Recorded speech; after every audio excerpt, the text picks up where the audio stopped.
in your health and spirit. Today, in continuation of our literature, we are going to learn the fifth poem of your book, and that is A Roadside Stand. A roadside stand is a poem of a people who is having their small shops on the side of the road. वो जो छोटे छोटे ठेले लगा के बैठते हैं लोग, जो उसमें बहुत सी लोकल चीज़ें जो हाईवे पे वो लोग बेच रहे हैं, उन लोगों की स्टोरी है रोड साइड स्टैंड। जैसे ही पोएम की शुरुआत होती है, पोएट कहते हैं कि वो लोग ने अपने घर के बाहर कोई शेड लगा के वहाँ छोटी सी शॉप बना ली है, और पोएट मानते हैं कि ये लोग ये जो काम कर रहे हैं वो बहुत अच्छे हैं, क्योंकि वो बेगिंग नहीं कर रहे हैं, लेकिन छोटी छोटी चीज़ें बेच के अपना गुजारा करना चाहते हैं। और वो चाहते हैं कि यहाँ से जो ट्रैफिक पास हो रहा है, जो बड़ी बड़ी गाड़ियाँ निकल रही है, वहाँ से कोई लोग उनके पास आए, उनसे कुछ खरीदे, और जो मनी उनके पास है वो उनके पास भी, गरीब लोगों के पास भी आए। और पोएट इसमें ऑब्जर्व करते हैं कि वहाँ से बहुत सारी गाड़ियाँ जाती है, बहुत सारे लोग हैं, वो वहाँ रुकते भी है, लेकिन वो रुकते किसके लिए है? Not to purchase anything, but they are seeing the landscape. और समटाइम्स वो लोग गुस्सा करते हैं कि देखो ना, इन लोगों ने ऐसी शॉप्स बना के रखी है, ऐसे साइन बोर्ड लगाए हैं, जिससे यहाँ की सुंदरता नष्ट होती है। लोगों को सुंदरता की पड़ी है, लेकिन इन लोगों को तो अपनी लाइवलीहुड इससे ही कमानी है। तो पोएट ऑब्जर्व करते हैं ये सारी चीज़ें, और हमें बताते हैं कि उनके दिल में एक आश है, उसको वो कहते हैं चाइल्डिश लॉन्गिंग है। जो बच्चे की ख्वाहिश होती है, वैसी ख्वाहिश उनको है कि नेक्स्ट टाइम जब वो यहाँ आएंगे तो यहाँ के लोग जो इतने हेल्पलेस है, दुखी है, वो शायद ऐसे दुखी नहीं होंगे, क्योंकि यहाँ से जो लोग गुजर रहे हैं गाड़ियाँ लेके, इनका दुख वो लोग समझ लेंगे, और इनका जो लाइवलीहुड है, उनके पास जो पैसे हैं वो भी अच्छे से आएंगे, और इनमें से कोई आके पोएट को बोलेगा कि अभी हम खुश हैं, और उसको खुश देख के पोएट का सारा दुख दूर हो जाएगा। तो this is the main theme of the poem. Now let's study the poem through a tutorials. और आज हम लोग पढ़ने वाले हैं CBSE क्लास 12 इंग्लिश का फ्लेमिंगो बुक से पोएम नंबर 5, जिसका नाम है अ रोड साइड स्टैंड, और इसका पोएट है रॉबर्ट फ्रॉस्ट। तो ये आपको याद रखना है। तो चलिए आज का पोएम शुरू करते हैं। The little old house was out with a little new shed in front at the edge of the road. तो एक छोटा सा बहुत ही पुराना घर था, और वो घर खुला हुआ था with a little new shed in front. तो एक घर था, और घर के ठीक सामने शेड लगा के एक छोटा सा दुकान खुला हुआ था at the edge of the road, road के किनारे में। तो रोड के किनारे में एक घर है, और घर के फ्रंट में एक छोटा सा शेड लगा के, शेड मतलब छत लगा के दुकान खुला हुआ है, और दुकान में कुछ कुछ बेचा जा रहा है। वेयर द ट्रैफिक स्पीड, और उस रोड से ट्रैफिक मतलब व्हीकल्स, बहुत ज़्यादा गाड़ी पास कर रहे थे। स्पीड का मतलब स्पीड में बहुत ही तेज़ गति से पास कर रहे थे उस रोड से। और उसी रोड के किनारे एक घर था जो एक शेड लगाकर एक दुकान खोला हुआ था, और इस टाइप के दुकान को हम लोग बोलते हैं रोड साइड स्टैंड। और roadside stand that too pathetically pled, और वो रोड साइड स्टैंड जो था वो बहुत ही पैथेटिकली मतलब मार्मिक तरीके से, दयनीय तरीके से ऐसा लग रहा था कि प्लेड कर रहा है। प्लेड मतलब रिक्वेस्ट, कुछ मांग रहा है। क्या मांग रहा है? It would not be fair to say for a dole of bread. ऐसा नहीं, ये कहना गलत होगा कि वो डोल मतलब होता है खैरात। ऐसा नहीं है कि वो खैरात में रोटी का टुकड़ा मांग रहा है, ऐसा बोलना गलत होगा। वो क्या प्लेड कर रहा है? वो रोड साइड स्टैंड वो प्लेड कर रहा है but for some of the money. वो पैसा कमाने के लिए प्लेड कर रहा है, वो पैसा कमाना चाहता है। ऐसे फ्री में देंगे पैसा तो वो लेना, भीख नहीं मांग रहा है वो। और रोड साइड स्टैंड वो कुछ पैसा कमाने के लिए वहाँ पे खुला हुआ है। द कैश, कुछ कैश चाहिए उसको। whose flow supports the flower of cities from sinking and withering faint।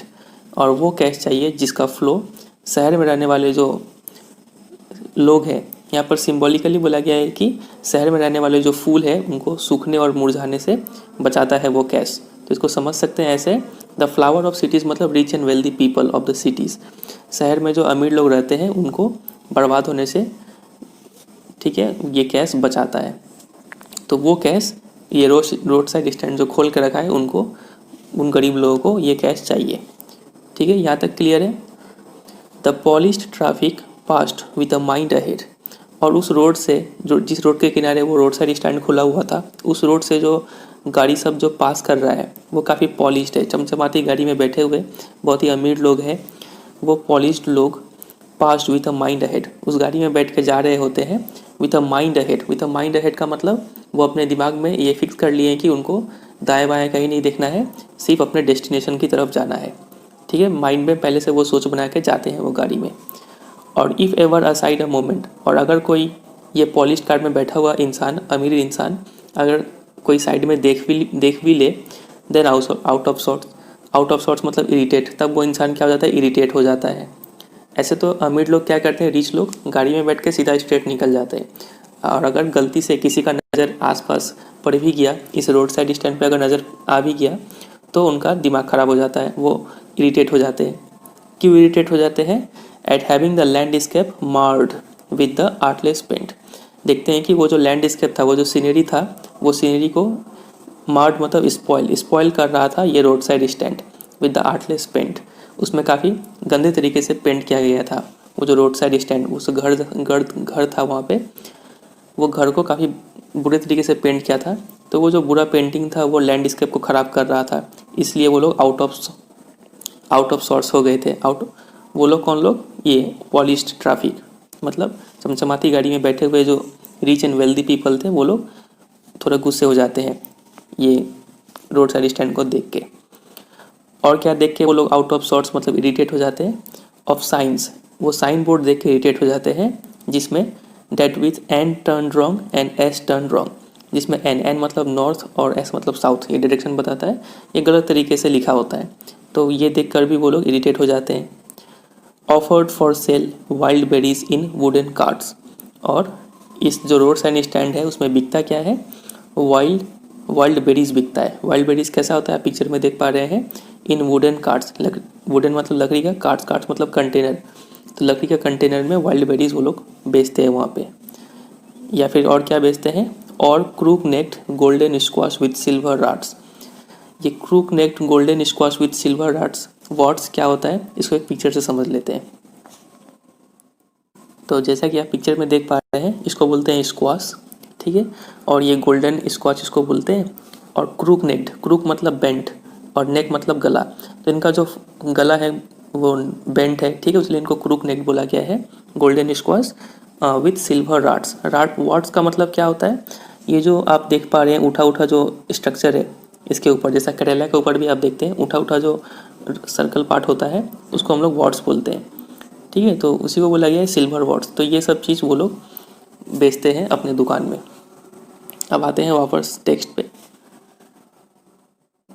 और crook necked golden squash with silver art warts, इसका मतलब हमने देख लिया।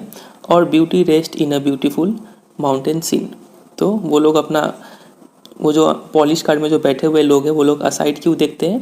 क्योंकि उनको ब्यूटी दिखता है वो ब्यूटीफुल माउंटेन सीन में, उसलिए वो लोग असाइड देखते हैं, ठीक है। तो यहाँ तक क्लियर होगा आपको। अब आगे बढ़ते हैं। You have the money but if you want to be mean why keep your money this crossly and go along. तो यहाँ पे पोइट बोलते हैं कि अगर तुम लोगों के पास मनी है, रिच एंड वेल्दी लोगों के पास अगर मनी है, और अगर तुम पैसा खर्चा नहीं करना चाहते हो, तुम कंजूस हो, मीन हो, वाई कीप योर मनी, तो फिर पैसा क्यों रखते हो? पैसा रखने का फ़ायदा क्या है? दिस क्रॉसली मतलब लेखक पोएट ये एंग्रीली बोल रहे हैं, गुस्से होकर बोल रहे हैं कि ऐसा पैसा का क्या फ़ायदा, एंड गो अलॉन्ग, तुम सीधा चले जाओ यहाँ से, ठीक है। The hurt to the scenery wouldn't be my complaint. तो पोएट बोलते हैं कि ये जो रोड साइड स्टैंड है, ये लोग सीनरी को हर्ट करते हैं, वहाँ का जो ब्यूटी है उसको बिगाड़ते हैं, तो ये मेरा कंप्लेंट नहीं है, इससे मुझे उतना दुख नहीं पहुँचता है। पोएट बोलते हैं दुख किससे पहुँचता है? So much as the trusting sorrow of what is unsaid, उस दुख से उनको दुख पहुँचता है जो दुख ये लोग बता नहीं पाते हैं।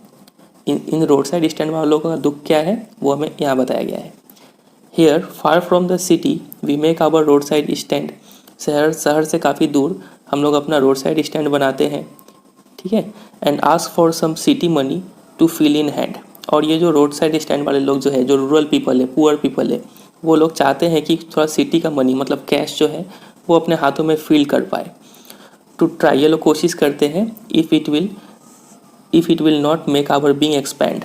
ये लोग चाहते हैं कि वो जो कैश है वो कैश का यूज़ करके थोड़ा पैसा कमाए, और पैसा कमाने के बाद वो लोग अपना चाहते हैं लाइफ को सुधारें, ठीक है। बीइंग एक्सपैंड का मतलब लाइफ को सुधारना, थोड़ा अच्छे तरीके से लाइफ को जीना। And give us the life of the moving pictures promise. और ऐसा लाइफ जीना चाहते हैं ये लोग जो मूविंग पिक्चर्स प्रॉमिस करती है। मूविंग पिक्चर्स मतलब सिनेमा थिएटर, सिनेमा में जैसा लोग को दिखाया जाता है, जैसा सीन दिखाया जाता है, ये लोग भी वैसे ही रहना चाहते हैं, ठीक है। इसीलिए ये लोग रोड साइड स्टैंड खोल के बैठे हुए हैं और चाहते हैं कुछ पैसा कमा ले ये लोग। That the party in power is said to be keeping from us। Keeping from का मतलब होता है प्रिवेंट। वो जो पॉलिटिशियन लोग हैं, जो गवर्नमेंट है, वो भी जो पावर में है वो चाहती है कि ये लोग तरक्की ना करें, ये उन लोगों का तरक्की रोक के रखी है ये पार्टी इन पावर, ठीक है। तो ये है इन लोगों का दुख। तो इन सब दुख से जो पोएट है उनको काफ़ी ज़्यादा दुख पहुंचता है, ना कि इससे कि ये रोड साइड स्टैंड वाले लोग सीनरी को ख़राब करते हैं। इनसे उनको उतना दुख नहीं पहुंचता है, बल्कि इनका दुख से पोएट को बहुत ज़्यादा दुख पहुंचता है। वो चाहते हैं कि इनका भला हो जाए तो वो थोड़ा ठीक हो जाए, खुश होंगे। फिर अगले स्टैंजा में देखते हैं, it is in the news that all this pitiful kin are to be bought out and mercifully gathered in to live in villages. It is in the news, ये खबर में आया है कि ऑल दिस पिटीफुल कीन, ये लोग जो दयनीय लोग हैं, कीन मतलब रिलेटिव, दयनीय रिलेटिव और जितने भी गरीब लोग हैं, are to be bought out. Bought out का मतलब होता है किसी को पैसा दे के जगह खाली करवाना, ठीक है। तो इन सब लोगों को पैसा दिया जाएगा और यहाँ का जगह खाली करवाया जाएगा। एंड मर्सीफुली, और काफ़ी दया के साथ, गैदर्ड इन, एक जगह इकट्ठा किया जाएगा, टू लिव इन विलेजेस, ताकि ये लोग को एक विलेज में सेटल कराया जा सके। और वो विलेज कहाँ होगा? Next to the theatre and the store. और उस विलेज के पास में सिनेमा होगा, थिएटर होगा, स्टोर, मॉल्स होगा, दुकानें होंगी, मार्केट होगा, ठीक है। ऐसा इनको बताया गया है, ये सुनने में आया है। Where they won't have to think for themselves any more. ये लोग जब विलेज में जाके बस जाएंगे तब इन्हें अपने बारे में इतना टेंशन नहीं लेना होगा, इतना नहीं सोचना होगा। While greedy good doers beneficent beasts of prey swarm over their lives enforcing benefits that are calculated to suit them out of their wits। तो ये जो ग्रीडी मतलब लालची, गुड डूअर्स जो अच्छा काम करने वाले हैं, मतलब लालची अच्छे लोग जो पॉलिटिशियन लोग को बताया जा रहा है, वो लोग बेनिफिशिएंट बीस्ट ऑफ प्रे मतलब शिकार करना, और ये है जंगली जानवर। ये जो जंगली शिकारी लोग हैं जो भलाई करने का नाटक कर रहे हैं, बेनिफिशिएंट मतलब भलाई करना। तो ये जो ग्रीडी गुड डूअर्स है और जो भलाई करने वाले जंगली जानवर लोग हैं, स्वॉर्म ओवर देयर लाइफ्स, ये लोग इनके लाइफ पर मंडराते रहते हैं, ठीक है। किनके लाइफ पर? इन पुअर लोगों के लाइफ पर मंडराते रहते हैं, इन्फोर्सिंग बेनिफिट्स, और इन पर थोप देते हैं वो सब बेनिफिट्स, वो सब जो ये लोग बेनिफिट दे रहे हैं वो उन पर थोप देते हैं, that are calculated to soothe them out of their wits. और ये कैलकुलेटेड बेनिफिट होता है, ये लोग पहले से कैलकुलेट करके रखते हैं कि इनको ये सब अगर बेनिफिट दे दिया जाए तो ये लोग क्या हो जाएंगे? सूद हो जाएंगे। सूद मतलब काम हो जाएंगे, शांत रहेंगे ये लोग, them out of their wits, और ये लोग अपना दिमाग ज़्यादा नहीं चलाएंगे, और ये लोग शांत रहेंगे, खामोश हो जाएंगे, और अमीर लोग अपना लाइफ कैरी आउट कर सकेंगे, ठीक है। And by teaching them how to sleep they sleep all day. और ये अमीर लोग सिखाते हैं, इन गरीब लोगों को सिखाते हैं और बताते हैं कि कैसे तुम लोग दिन भर सोओगे हम लोगों की तरह, दे स्लीप ऑल डे। जैसे अमीर लोग सोते हैं दिन में भी, तुम लोग भी वैसे दिन में सो सकते हो। Destroy their sleeping at night the ancient वे।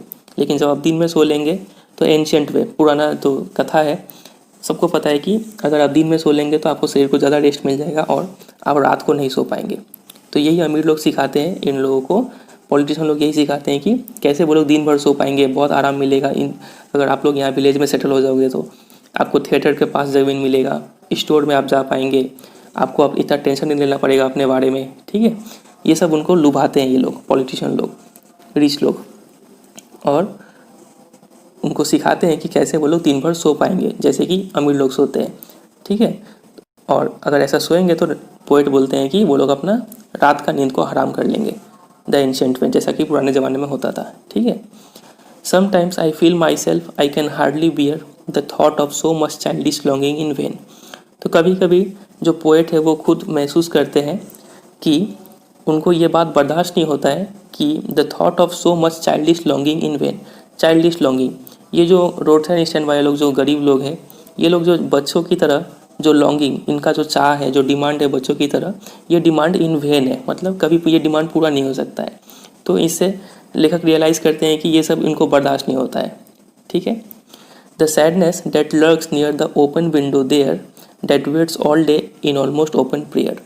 और ये जो दुख है, लर्क मतलब मंडराना, ठीक है, वेट करना, वो जो दुख जो वेट कर रहा है नियर द ओपन विंडो, ये लोग जो खिड़की खोल के रखे हैं अपना दुकान का, ठीक है, तो ये विंडो कहाँ का है, उनका रोड साइड स्टैंड का विंडो है, ठीक है, हाउस का। तो वो जो खिड़की खोल के रखे हैं वहाँ पे हमेशा दुख रहता है, और वो खिड़की हमेशा इंतज़ार करते रहता है कि मान लो प्रार्थना कर रहा हो, ओपन प्रेयर कर रहा हो, हम दिन भर इंतज़ार कर रहा है प्रेयर करते हुए। क्या चीज़ का प्रेयर करता है? For the squeal of brakes. Squeal मतलब नॉइस, साउंड ऑफ ब्रेक्स। ये प्रार्थना करता है कि काश कोई ब्रेक लगने का आवाज़ आ जाए। ब्रेक लगने का मतलब the sound of a stopping car, कोई गाड़ी यहाँ पे रुके और हमसे कुछ खरीदे, ठीक है। Of all the 1000 selfish car that pass, तो जितने भी हज़ारों जो यहाँ से सेल्फिश लोगों का कार जो यहाँ से पास करता है, उसमें से किसी का तो ब्रेक लगे और कोई तो दुकान से कुछ खरीद ले। तो ये हमेशा ये लोग प्रेयर करते रहते हैं अपने विंडो के पास बैठ के, और उस विंडो के पास हमेशा क्या है, सैडनेस है, क्योंकि कोई जल्दी आता नहीं है यहाँ पे।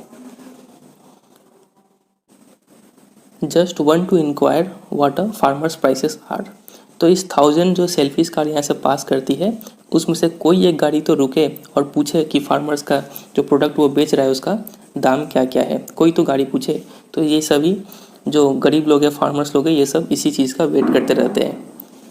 एंड वन डिड स्टॉप, और एक गाड़ी वाला रुकता भी है, but only to plough up grass in using the yard to back and turn around. एक गाड़ी वाला रुकता भी है, लेकिन वो सिर्फ वो घास को ख़राब करने के लिए रुकता है। जब वो उस यार्ड, उस जो खाली जो जगह था, उसको उस जगह का वो यूज़ करता है अपने गाड़ी को बैक करने के लिए और टर्न करने के लिए। जब वो यूज़ करता है उस जगह को, तो उस जगह का जो नीचे का ग्रास है वो ख़राब हो जाता है। तो इस यही चीज़ करने के लिए वो गाड़ी रुकता है, ना कि कुछ खरीदने के लिए। And another to ask the way to where it was bound, और एक गाड़ी वाला रुकता है और ये वो सिर्फ वो पूछता है कि आगे ये रास्ता कहाँ जाता है, सिर्फ ये पूछने के लिए वो गाड़ी रुकता है। तो कोई वहाँ पे सामान खरीदता नहीं है। And another to ask could they sell it a gallon of gas, तो और एक गाड़ी वाला रुकता है और ये पूछने के लिए कि क्या उनके पास गैलन ऑफ गैस है। एक गैलन मतलब इसे एक यूनिट है जिसे हम लोग लिक्विड मेजर करते हैं, मतलब एक गैलन होता है आपका 4.5 लीटर। तो बोलता है कि क्या आपके पास एक गैलन गैस है क्या, ये पूछने के लिए। दे कुडंट दिस क्रॉसली, तो इसे पोएट काफ़ी गुस्सा हो जाते हैं और बोलते हैं कि क्या उनको दिखता नहीं है क्या। They had none didn't it see, मतलब कि उनके पास तो ये तो बेरी बेचते हैं, ठीक है, स्क्वाश बेचते हैं, इनके पास गैस कहाँ से आएगा, ठीक है। तो इससे उनको काफ़ी गुस्सा आता है। उनको क्या दिखता नहीं है कि यहाँ पे गैस लेने आ गए। No, in country money the country scale of gain the requisite lift of spirit has never been found. Country मतलब होता है रूरल। तो ये जो रूरल पीपल लोग जितना कमाते हैं, जितना इनका प्रॉफिट होता है, गेन होता है, और जितना इनके पास पैसा है, ये पैसा रिक्विजिट मतलब जो रिक्वायर्ड लिफ्ट ऑफ स्पिरिट जो है has never been found. Lift of spirit मतलब जो मोटिवेशन चाहिए, जो आत्मविश्वास चाहिए, वो ये पैसा और वो प्रॉफिट नहीं दे पाता है जो ये रूरल पीपल लोग, कंट्री पीपल लोग कमाते हैं, ठीक है। जो रिक्वायर्ड लिफ्ट ऑफ स्पिरिट है वो नहीं दे पाता है। और so the voice of the country seems to complain, नहीं दे पाता है, या फिर इन जो कंट्री लोग हैं, मतलब जो रूरल लोग हैं, गरीब लोग हैं, उनका वॉइस सुन के ऐसा ही लगता है कि ये लोग इतना कमा नहीं पाते हैं। I can't help owning the great relief it would be to put this people at one stroke out of the pen. तो लेखक सोचते हैं कि लेखक बोलते हैं कि मैं ये रोक नहीं सकता हूँ वो शांति को महसूस करने से। वो शांति जब कब आएगा, वो शांति to put this people at one stroke out of the pen.